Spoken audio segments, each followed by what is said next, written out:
take your seats? We're about to begin so we can stay on track. Do y'all do anything around?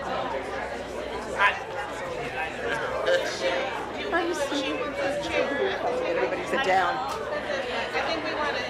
All right, everyone, can you please take your seats? We want to stay on track. Good morning. My name is Anna Otero. I am a law professor across the street at Thurgood Marshall School of Law. I am delighted to see so many of my students here and graduates and attorneys and other familiar faces, so I'm delighted to be here. Our panel is on mass incarceration, and we have a wonderful panel of speakers and experts that will share their experiences with you. After having listened to the first panel, I know that's hard to beat, but I'm sure we will do just as good a job because they're great as well. 5 years ago, the Harvard Political Review addressed the problem with American incarceration, and they called on Americans to demand immediate reform. I want to make a few points about that very important report to give an overview to this very serious topic of mass incarceration. The United States has the largest population in the world, and recidivism rates continue to climb. Although few disagree with this honest assessment of what's going on in the United States, even fewer are inspired to act. In national conversations about budgets and national debt, incarceration is rarely considered, and comprehensive changes are rarely proposed. By most estimates, the United States spends about $75 billion annually on its prisons. At least 10 states spend more on imprisonment than they do on higher education. That is a daunting reality. This alarmingly high rate of recidivism is due part to the difficult task, or the difficulty that ex-convicts, I should say, face in re-entering the job market.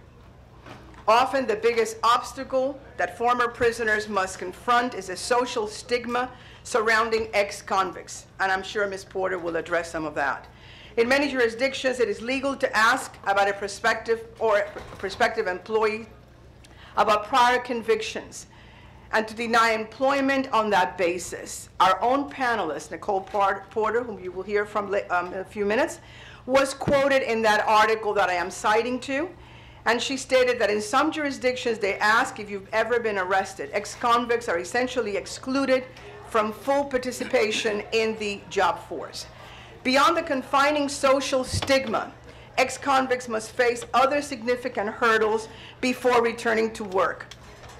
The report cited to 3 basic barriers to employment. Number 1, lack of education. Number 2, drug addiction. And number 3, racial discrimination. And that's going to be a theme in our panel as well, and later on throughout the day. Racial discrimination is amplified at all stages of the incarceration process.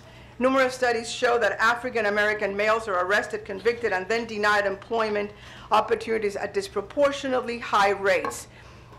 These statistics triple when we deal with capital punishment as well.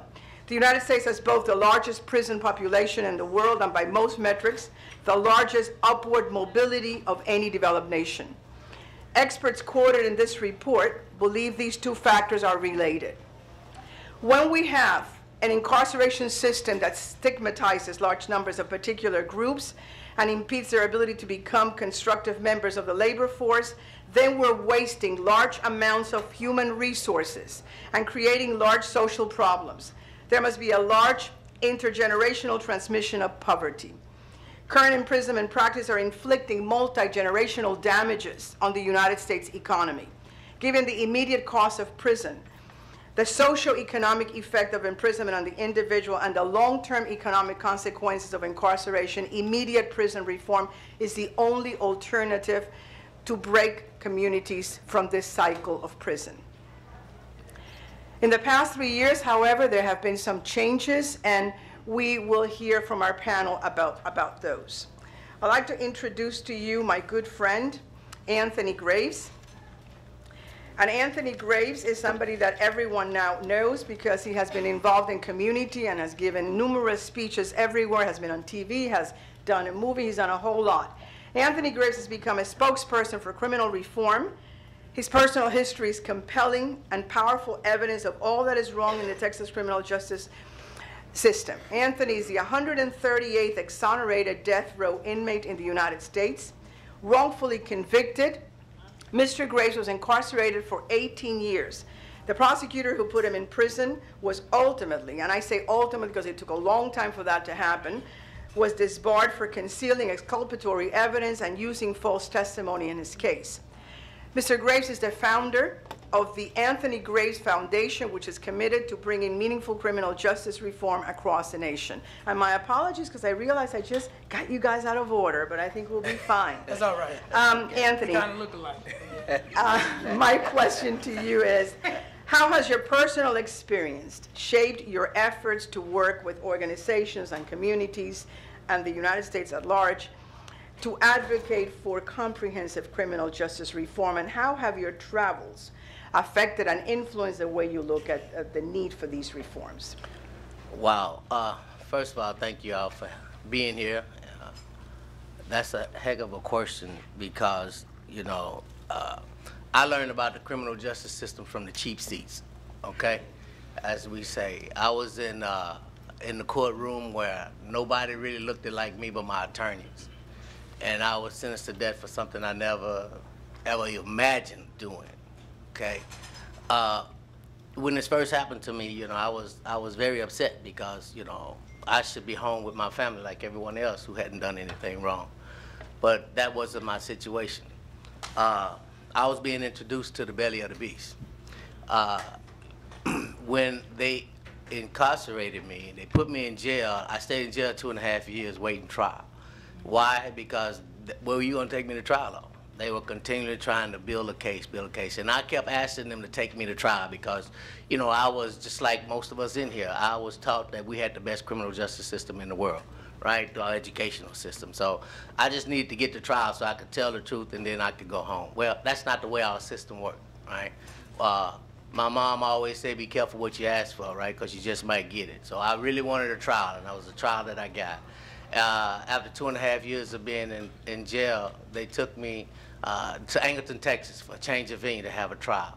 My trial lasted 3 weeks, right? 2 weeks of voir dire, picking of the jury. About 2 or 3 days of guilty, innocent testimony, and I was found guilty with no evidence, right? My jury did not look like me, right? And this is just so common, you know, in our system. My jury didn't look like me. Most of them that came doing voir dire and we examined them, 7 out of 10 of them would say that when my attorney would ask, you know, what do you think about my client in here today? And 7 out of 10 of them would at least say, well, he must have done something, otherwise you wouldn't have him here. And they became the jury of my peers, right? So I was eventually wrongfully convicted. I was then moved to death row where I stayed 12.5 years. I had 2 execution dates. I witnessed over 400 men getting executed around me. A lot of them was guilty, some of them was innocent, and many of them had bouts with mental illness. But they was all meeting the same fate, right? They were all getting executed for something that they may or may not have done. And this was just like, this was eye-opening to me because I did not know that this was going on behind our walls. I did not know we were killing people who were mentally ill. I did not know that we were killing innocent people. And I did not know we were just killing people because they, as a child, had been abandoned and they end up having to fight for themselves, put a gun in their hand, and now we say kill them. I didn't know that that's what we were doing. So this was like blowing my mind. You know, and for 18.5 years I witnessed this. And I never forget the day they gave me an execution date, and they took me to the office to tell me that the state had just called them to tell them that on a certain date they was going to execute me. And they wanted to know what I wanted them to do with my body, what I wanted my last meal to be. But I never forget the thought that was in my mind. And that thought was that I'm just going to live till I die, man. They can't take that from me, right? And that was empowering to me. So once I realized that I still had a choice as to how I wanted to respond to what was going on in my life, right? I started living then. And then I started witnessing all the inhumanity around me. And I said to myself, when I get out, man, I have to let people know what's going on because we're supporting this and we really don't know what's going on. You know, we're killing our own kids because they told us that they done something. And we're not even looking into it. We're taking it at face value, and I'm seeing kids who has never had an opportunity to be a kid is now on death row because his parents was already incarcerated, left him to feed his siblings, and he now took a gun to win and stick up a store so that he can feed him and his children, his siblings, and now he's on death row, and he's 17 years old. That's right. 17 years old. Well, we changed that law now. Well, you can't take them when they're down there at 17, 18. Okay? One more year. You got one more year of celebration out here, and then we're locking you up. That's right. Okay? So once I got out in 2010, I knew exactly what I wanted to do. I wanted to make a difference. I wanted to share my story in hopes that it'd make a difference. And so I started traveling the globe, man. I've gone from here to Rome, to Switzerland, to France, sharing my story. And just seeing the impact of people hearing my story, how they want to get involved, how they just think this is so wrong. And I said to myself, you know, if more people could just share their stories, just share their stories, people connect to that. That's right. They're not immune to this stuff. So sharing my story and witnessing the impact that it was having, I decided that we need to create a speakers bureau for people who've been directly impacted by the criminal justice system.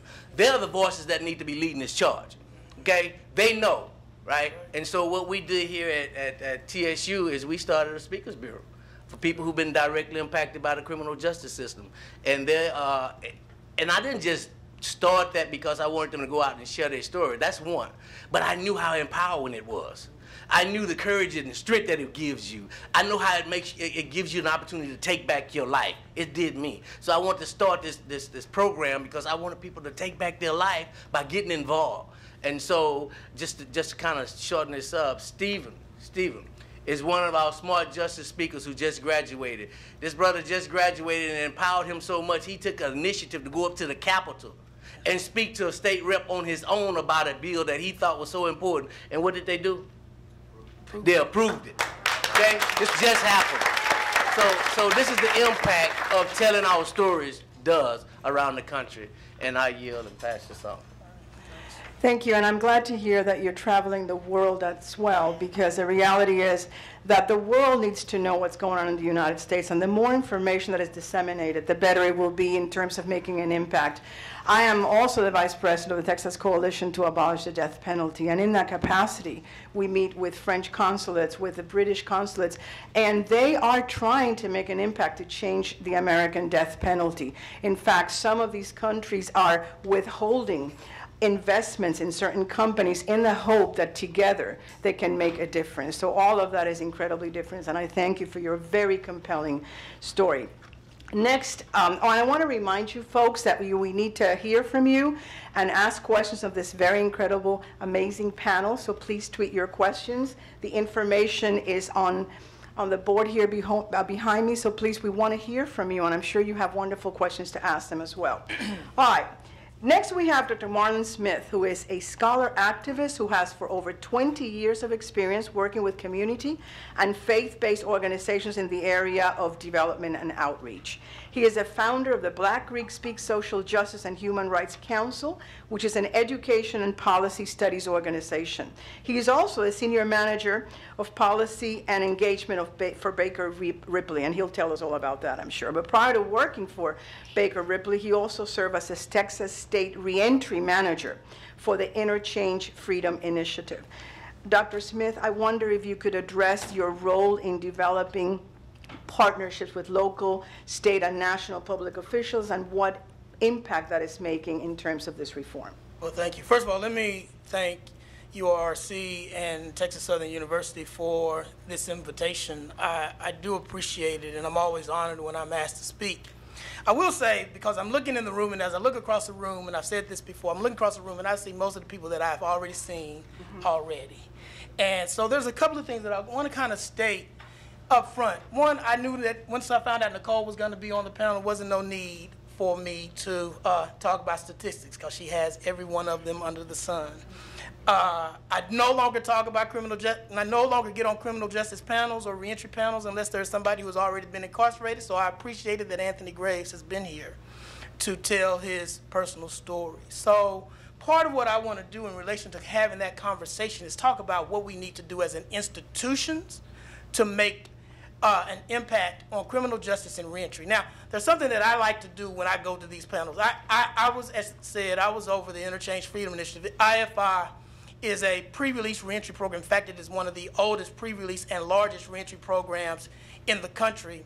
It was started in the state of Texas out of the Carol Vance unit. We are now a 365-bed male unit that does pre-release for the Texas Department of Criminal Justice. There are men in this room who are graduates and now working in reentry who are from that program, and I want to recognize them and have them stand because I see them here in the back.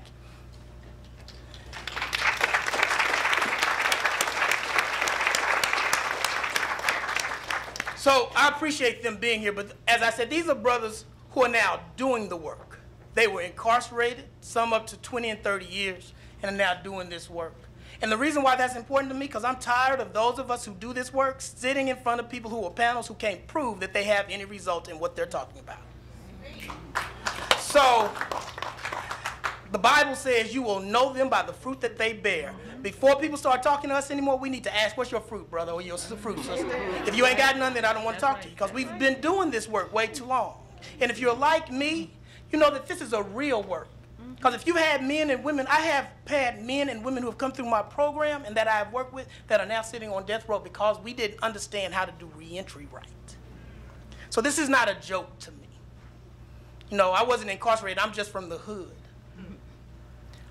And I have had too many brothers and sisters that I grew up with that are no longer here because this is the work that I live in, because we had a system that didn't protect them when they were 10, 12, 13 years old living on their own, and now we're mad because they're sticking up restaurants and grocery stores in order to live. So part of what we tried to do in this idea of creating partnerships, the thing that I realized is a couple of things, is that we had to think about what the importance of recidivism was, because most partners didn't really know.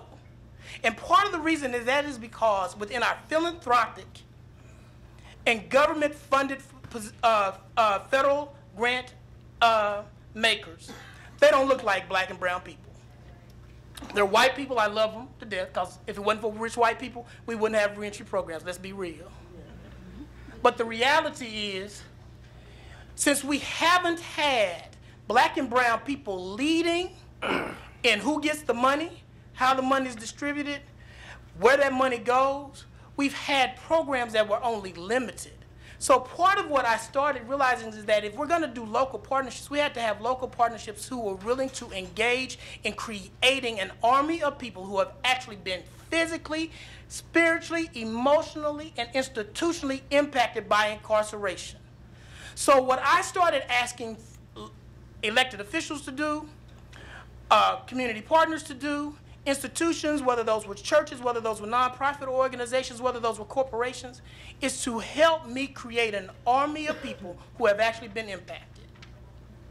And so that was changing the conversation around reentry, because my mission was no longer to deal with the problem, because I realized that the problem of reentry was not our problem. That was a systemic problem. And until we got judges, lawyers, police officers, hiring managers who have all been impacted by this, then everything that they do in regards to reentry was just going to be charitable contributions. And we needed more than that. And so I wanted to say that the reason why I say that is because reentry reveals the problem in the gaps of our broader social systems, whether that's in education, health and wellness, poverty. I also wanted to say that reentry, like criminal justice has collateral effects on both families and community, right? So that if we didn't have and work to put people in those positions so that we could change that impact, then we were going to kind of re-engage the cycle. I'll give you a great example of this. I started in criminal justice and reentry when we were working to just get the phrase nonviolent drug offender as a phrase in the public discourse. I want you to think about it. How many of y'all have heard the phrase, we just want to work with nonviolent drug offenders? That took about 15 years just to get that going. Just to say that. Because the reality was that conversation moved people who had been incarcerated into being products. And the product was around economics. So the conversation for those of us who dealt in this work, had to convince, in the state of Texas, faith-based Republicans to think about ex-offenders and people who have been incarcerated as economic products and the expense to their bottom line. Now, my belief, and I could be wrong, is if they had more family members and people in their communities and in their family who had been incarcerated, that human reduction would not have been possible. But what it does reveal is that recidivism and the criminal justice system reduces particularly black and brown bodies to products, and in that they become industries of labor, so that we can then have cheap labor. Here's what I've realized that we will never do. We will never actually resolve the issue that we face in reentry if we are not honest about the reasons for incarceration. So we talked about the criminal justice system. I'm gonna close on here because I can say a whole bunch of this stuff. But here's what I want to say in regards to, because we need to talk about solutions, right? We can talk about how we can reduce it. One, we have to think about organizations that can build and convene and support a Houston area reentry coalition. We have had over the last 20 years, in my count since I've been working in this field, over 5 Houston reentry coalitions that have come about and that have disappeared. And that is because most of the times these organizations that come together are arguing over funding, we're battling over resources, we are having conversations around what the work really is about. And so what happens is we come together and we talk about the problems, but we don't have an institution that we trust to oversee the coalition development so that we can build capacity. Because the reality is we are not going to be able to resolve reentry and the problems of incarceration and criminal justice if we don't pay folk. We want people to come in and do the hardest job under the sun and tell them, can you volunteer to do it? And it takes 80 to 90 hours a week to do it. Because it's going to take a special kind of person. If you're in reentry like me and you ain't never walked into a crack house and said you need to get yourself up out of here, you ain't doing reentry. Because everything is not an ongoing success, because there's some things that we have to battle with that is systemic. We have to be able to understand how to build not only capacity, but we have to reduce the silos of competition. We have to also think about the work of reentry in 3 phases: program and provider level. I'm glad to know that I can say that we have been working for the last 1.5 years with Baker Ripley and Texas Southern University to create what we call now Step Forward, the Step Forward initiative, which we will pilot in the fall, which is a college, from a prison to college to career initiative. And then like somebody said at the former panel, it's not just to college. We need to figure out how to get them a job, which means that we have to have people who are willing to hire. The other thing is that we have to do is we have to think about these things at a meta level. Because there are some things that we have to initiate. Those of you in this room, you have heard me say this before.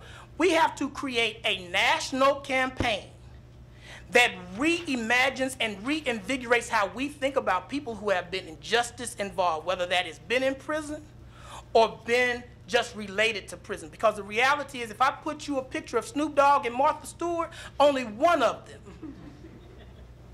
has been incarcerated. But the reality is the way we think about, look at, and value certain people looks a different way.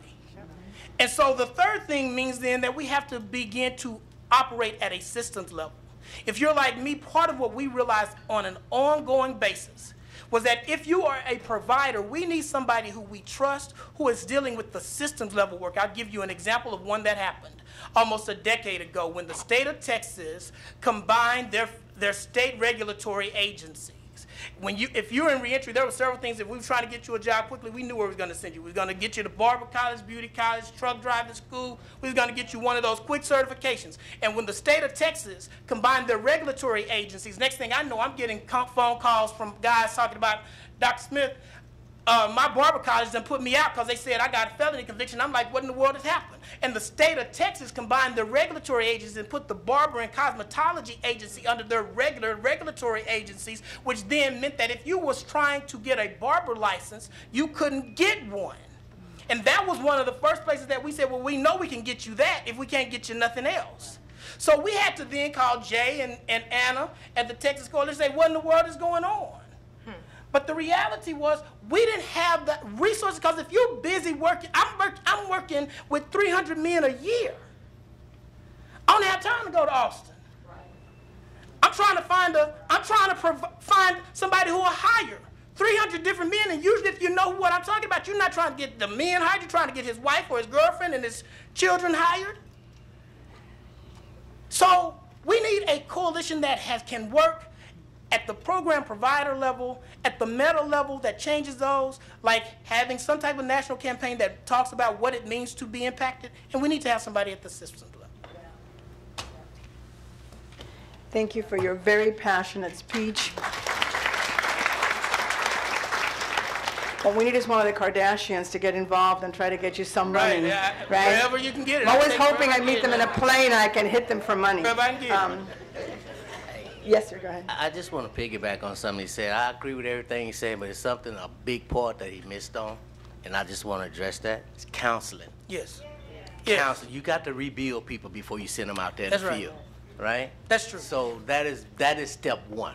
Right. Counseling. Counsel them up. Find out what their problem is. Just because they got out of jail don't mean that they all right. That's right. Okay? That's right. Don't mean that they can go and work tomorrow. That's right. You have to build them back up. That's and right. that is our problem. We're not building people back up. We're telling them either go to work or go back to prison. That's right. Well, how about finding out what's going on with me first? That's right. That's right. So I think that's an important step we seem to be overlooking. We He's have to right. rebuild He's right. people. He's right. Once again, we are at IFI. We are a pre-release reentry program, which means that the soon as you come onto the campus, we have 18 to 24 months that we're working with you just to get you in, ready to just go out. And don't mean that just because you've gone out, you are still already ready. But we recognize that it requires relationships. But the problem that we have, once again, I'm going to say this. The state of Texas tried to reimagine what the IFI program would look like across the Texas Department of Criminal Justice. They decided that they wanted to do faith-based reentry dorms. You know why? Because they didn't have to pay pastors and preachers to come in and volunteer. The IFI program required trained counselors who did that work on an ongoing basis. So once again, if we're interested in really what reentry requires, you got to have some money there. So how about a national hotline service for reentry? That's right. Okay. We have one. We have them for everything else. We have a hotline service for everything else. Why can't we have a hotline service for these people who are trying to get back into society, find out how hard it is to navigate, and need someone to talk to? Why can't they pick up the phone and call a hotline service? We had that in Houston. And the reason why it no longer exists in Houston is because you have to pay somebody to not only monitor the line, but you have to pay somebody to keep the phone on. And I'm not trying to be funny. I'm not saying he's right. But we want, if the Bible says where your money is, that's where your heart is. And so we have not invested. And once again, the reason why we know that is because reentry only reveals the broader problem in our social systems. So we have not invested in education for communities of color. We have not invested in mental health and wellness for communities of color. We have not invested in financial planning and development and economic resources for communities of color, so they don't care. Substance abuse, we have so many places that if you asked us where the problem, we got the harvest is ripe. The laborers is what's few. And I've been doing this work. And everybody in this room who is doing this work knows that we work more on every issue because incarceration and criminal justice is a web. The problem with policies is that most policies don't look at reentry, criminal justice as a web. They look at it in singularity items and consequences. And so they fix one thing and don't understand the attachments of all the other things around. Thank you. It is wonderful to hear from people who are really in the trenches and who really know, viscerally what actually is going on. Our next speaker is also going to give us some wonderful statistical information and her experience. Ms. Nicole Porter manages the Sentencing Project state and local advocacy efforts on sentencing reform, voting rights, and eliminating racial disparities in the criminal justice system. Her advocacy has supported criminal justice reforms in several states, and in 2014, Ms. Porter was named a new civil rights leader by Essence magazine, which I think is very, very impressive. Since joining the Sentencing Project in 2009, her work has been cited in several major magazines like the failing New York Times. I say that kiddingly, of course. The New York Times and the Washington Post. And she's going to talk a lot about recent reforms, because in 2017, and most recently as well, she penned a great article about the reforms that have been targeted by certain states, and I'd like her to address some of those issues. Thank you very much. Absolutely. Thank you for the introduction, and I appreciate being invited to participate this morning. I work at the Sentencing Project, which is based in Washington, D.C., but I'm originally from Houston. And I'm going to focus my comments this morning on incarceration statistics, demographics, including sentencing disparities, and wrap up with solutions. So I am going to highlight an overview of the system and some statistics that are drivers into the criminal justice system. But behind each statistic are persons who are directly impacted, like Mr. Graves, and who are examples and lived experiences at the intersection of race and the criminal justice system here in the United States. Behind each percentage point is a black man who's been disappeared behind prison walls, like my brother, who works in a barber shop in North Houston. The previous panel, there was a twin, my brother, and I'm a twin with my brother, and he was locked up the early 2000s, trafficking drugs up from the border and incarcerated in Port Lavaca County. Behind each number that I'm going to present is a young Latina girl who visits her mother in a prison visitation room. And behind each data set is a neighborhood like the neighborhood I grew up in near Greenspoint Mall in Northwest Harris County, where the experience of incarceration has almost become a normative experience for many of the residents.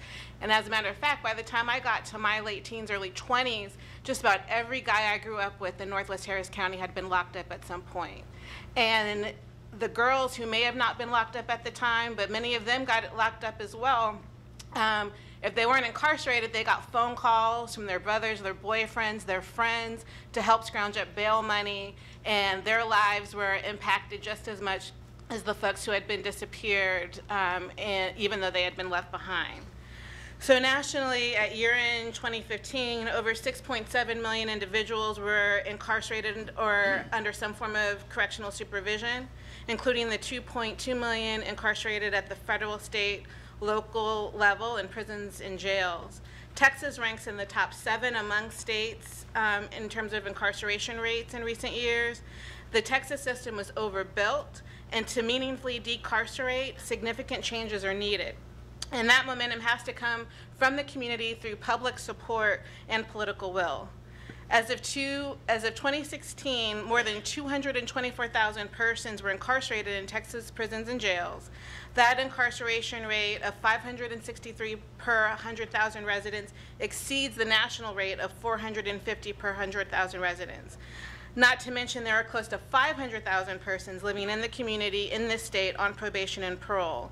In Texas, I've known people who've been on probation for over 10 years. My brother was just released in 2017 after 16 years on felony probation in the state.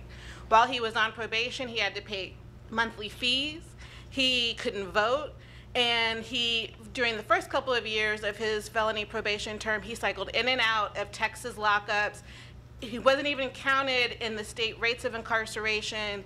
He was counted in what I like to call a hidden prison system, going into, I'm going to get the acronyms wrong, but basically the probation lockups that I'm sure Dr. Smith can provide more detail on. So close to 24,000 persons who are incarcerated in Texas prisons are from Harris County specifically, where the majority are incarcerated, 56% are incarcerated for violent offenses. So while I know that there's a lot of political support for alternatives to incarceration for people convicted of nonviolent offenses. The reality is we are not going to meaningfully address incarceration or mass incarceration if we don't also identify ways to handle people who've committed violence and who've done harm.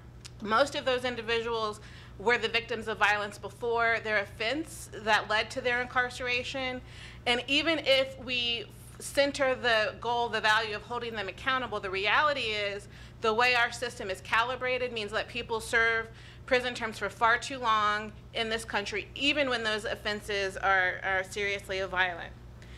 Nationally, Texas gets praise for reforms that were adopted in 2007, and it continues to be centered in national conversations on progressive reform. In fact, just earlier this week, there's a New York Times editorial. The headline was, "How can New York's prison system be as progressive as Texas is?" And I just responded laughingly at that because it's absolutely ridiculous. If you look at New York, since 1999, that state has reduced its rate of incarceration by 31%. Whereas Texas, since 2010, that's the year that the state prison population peaked, has only reduced its prison population by 4%. Other states have reduced their prison populations by over 30%. Those include states like California, Alaska, and even southern states like South Carolina and Mississippi have had double-digit decreases in their prison population because of structural sentencing reforms and reducing admissions to prison and increasing the pace of release through parole. I'll just highlight briefly racial disparities because I know I'm going to get short on time pretty soon. So in Texas, 1 out of every 20 black men is incarcerated. Statewide, there are over 35% of blacks in Texas prisons compared to 11.7% in the general population. And nationally, as of 2001, 1 out of every 3 black men born since 2001 has a lifetime chance of going into prison, and that compares to 1 out of every 6 Latino men. There are specific practices that lead to those racial disparities, and the experience and the reality of racial disparities aren't due to any one actor. They're not due to a street officer. They're not due to a frontline prosecutor. These are structural issues, and those structural issues have to be deeply engaged with and reformed in order to meaningfully reduce these disparities. And that means we have to get specific and intentional about ways to reduce and eliminate these disparities in the system. That includes looking at policing, where drug enforcement is a major driver of the racial disparities in the system. And it's not just for the nonviolent offenses, but also for trafficking and dealing, which are considered more serious violent offenses. More than 1 in 4 black people were arrested for drug law violations in 2015, where although black drug use rates do not differ substantially by race and ethnicity, drug users generally use and purchase drugs from people of their same race and ethnicity. So black drug users and white drug users have comparable statistics in terms of self-reporting their use.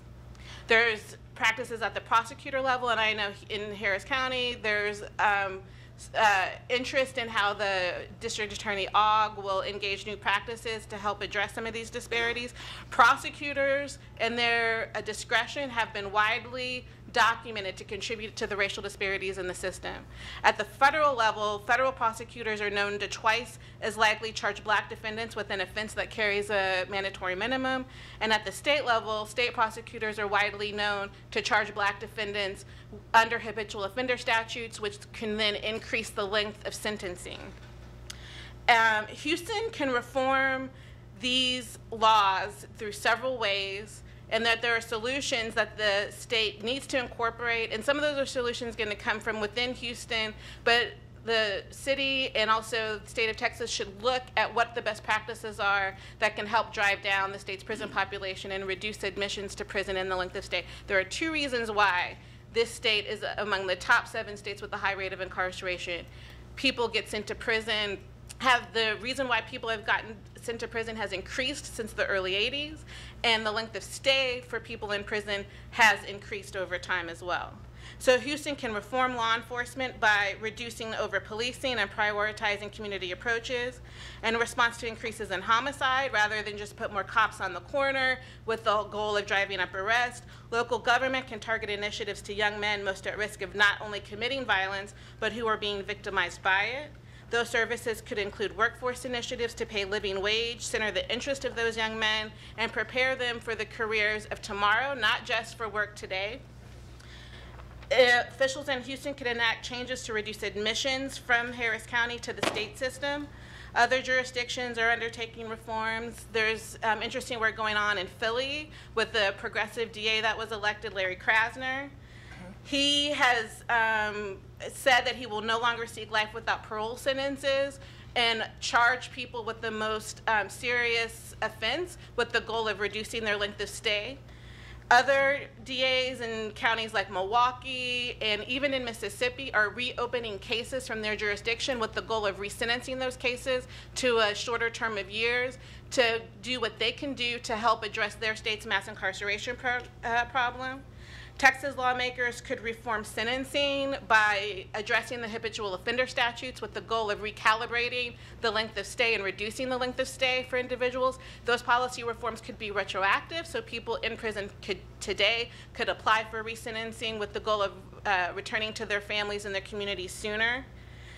Lawmakers could intentionally address racial disparity by looking at proposed laws through what we call racial impact statements, and those statements could help prevent unintended consequences that could exacerbate disparities. I can go into that later. I know I went over that pretty quick, but I'm out of time. So I'll close there, and I do thank TSU for inviting me to participate and look forward to the dialogue with my panelists. So thank you. Thank you. Thank you. So in the last 10, 15 years, Houston, Texas has made some inroads in some reforms, right? In the area of the death of capital punishment, for example, there have been more establishment of public defender's office, the Office of Capital Writs, the Michael Morton Act, which was a very impactful criminal discovery revamping of the rules of criminal procedure. I'm wondering if you, and we have, for example, in Harris County and Dallas, the most active death penalty counties, they have ceased seeking the death penalty, and we have not seen death sentences from these counties. So we have seen some minor reform. My question to all of you is, have you seen any reforms that are concrete with respect to the areas that you have each addressed? Dr. Smith? No. In Houston specifically? No, in Texas in generally, but of course in Houston and Dallas and the big counties which have been very active in many of these incarcerations. Concrete. No, but I know we had this myth going on that we're leading the way in changing the criminal justice system, and it's not true. Yeah, I would probably, so it's funny to use that word, because in the, I went to, you know, it's funny because people call me Dr. Smith now. I only went to get a PhD because I've been working in this area for over 10 years and no one would listen to me. Yeah. Mm-hmm. And so I just figured if I went and got a PhD and put it in a book, then somebody might just think that it's valid now, right? So what I put in my book is the same thing that I've been saying for the last 15 years, which is, what is the problem with the work of making what I call, so I talk about making beloved community concrete. So that if we make the idea that Martin Luther King presents to us in his concept of beloved community concrete, then that would actualize the ways in which we think about what is going on in the criminal justice system. And the problem, the reason why we don't necessarily, at least in my opinion, that I don't see a concretized institutional changes that we're thinking about is because the responses to these problems, even what you just mentioned, have been as a way of squelching public conversations, right? So it did that job, right? Like the Sandra Bland Act was to get us to stop being mad that somehow this black woman ends up being dead for no apparent reason. Like, and somehow now that we've got the Sandra Bland Act, we still don't know why she died, right? Like, but somehow the conversation is supposed to have been squelched. And so part of what I'm trying to suggest is that what doesn't happen is there is not a historical way in which we think about, particularly in the state of Texas, the role and the work of the criminal justice system. So let me say it clearly. The criminal justice system in the state of Texas was intentionally, that's why I appreciate what Nicole has said, is that it was intentionally established to maintain a system of forced labor after the emancipation of black people. That's just what it was. It was, and it never changed. And there was never a time in which somebody said, we want to stop the systemic institutionalization of forced black labor. Can I jump in? Yeah. So I think one of the problems with the reforms that get enacted, and particularly here in Texas, and like I mentioned in my comments, Texas is often checked and lifted up as an example of a reform state. But it's not. And I think what needs to happen to address that is there needs to be counter narratives, and I think there's no better place for there to be a counter narrative than organized right out of Houston, which is the county, which is the community that sends the most people in the Texas prison system. Dr. Smith, I know that you clearly have a critique of working at the legislature, but the reality is, I mean, if, as folks in this room know, who go up to those, who go up to Austin and go into those rooms in the, the corrections hearing on the House side and the Judiciary Committee on the Senate side, I mean, some of the folks who are on the dais are out of some other playbook, and they I don't know, there's some caricature. Some of them are like caricatures literally of like Boss Hogg from, what's the show? Dukes of Hazzard. Yeah. So in order to counter that, to check that, to say we're in 2019 now, that way of doing stuff is ridiculous, unacceptable, and as not just black residents, but taxpayers who have a right to a role in the way things are done, we shouldn't accept that anymore. And that leadership has to come from Houston, because the folks in Austin lean into that status quo. They're so concerned with maintaining their political capital and their relationships that having a broader perspective of history, centering the experience of not just slavery, but to post-Reconstruction, but to Jim Crow, to this era of mass incarceration that Michelle Alexander has termed the new Jim Crow, has to come from the black community, has to come from these communities right here in Houston. Because I worked in Austin. I know some people who are sitting in the room right now who are there, and it's not going to come from there. So I know that there's a critique, but it has to. There has to be organized efforts around it. And let me just add this: the policies that get enacted now are viewed as very radical, and oftentimes there has to be political trade-offs when we're talking about meaningful efforts to reduce the number of people in prison, either reducing admissions or getting people out early. They are nowhere near as muscular as the policies that were adopted in the 70s and the 80s that got us here. So it's interesting that any effort to intentionally address mass incarceration, particularly if we were talking about eliminating mandatory minimums, if we're talking about eliminating the second strike that can automatically lengthen a person's sentence if they have a prior felony conviction, that would probably be rejected as too radical.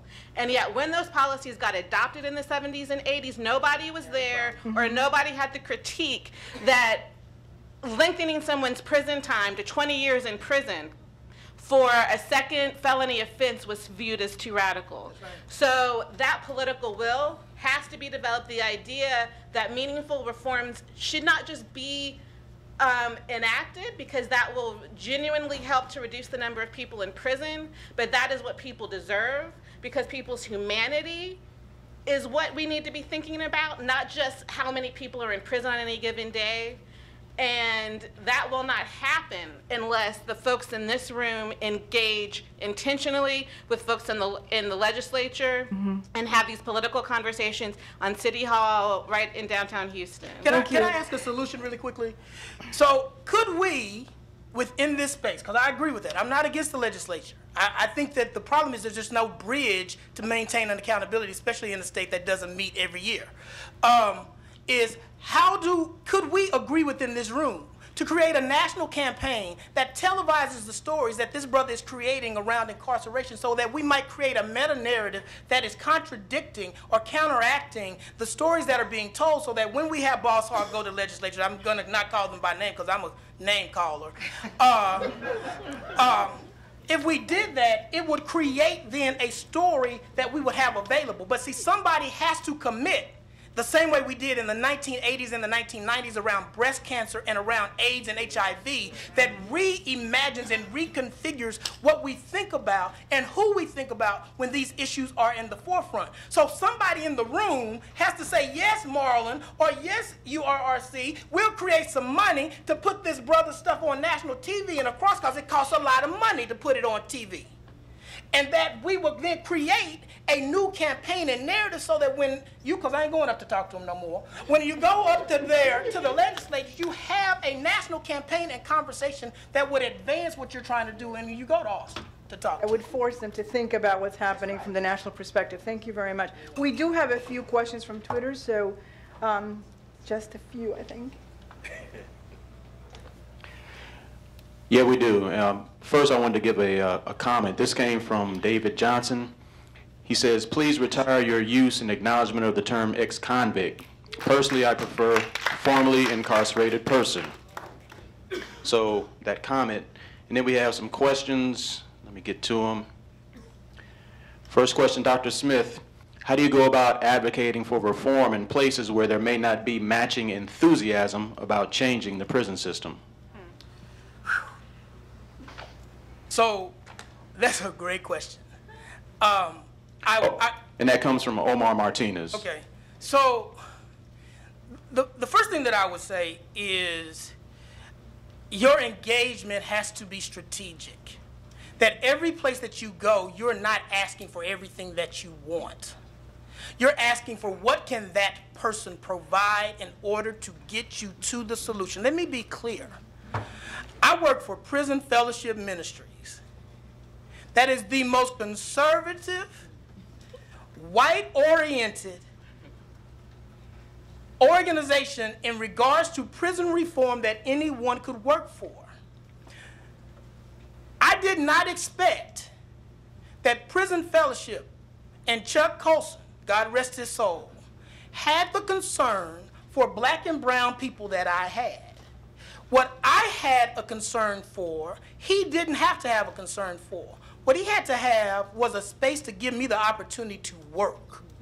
So what I suggested that we do is that we are strategic in our engagement. If I go to a legislature, I know what I'm going for, I know what they're concerned about, and I know what I need to get done. It has to now be a coalition. The work that we do cannot be haphazard. It has to be intentional. If I go to a black church and talk to a black pastor, I know that he has a heart more than likely for the work that I want to do. What I assume he doesn't have is the money that it takes to do it. So I am assuming that when I go to him, I'm trying to get him to give me the volunteers, and I'll get the money to do what I need him or her to get done. So our work in reentry has to be strategic. Could we have one more question? I encourage all of you who did not get to get all your answers to please meet with the panel right after, because we do want to stay on track. Let's have one more question, please. This comes from Anna at Sorority Chick. How does a formerly incarcerated person become considered for the Speakers Bureau? You apply. You apply online at, I think it's URC, and I think ACLU of Texas have the applications online. You can apply. I believe our time is up. I think we will all agree that this has been a really just wonderful, enlightening panel. I am grateful and feel privileged to actually hear all of their stories. I commend all of us to join in some of the requests that have been made for us to move forward more vigorously to really make an impact in the coming years. Thank you so much to each one of you. Thank you.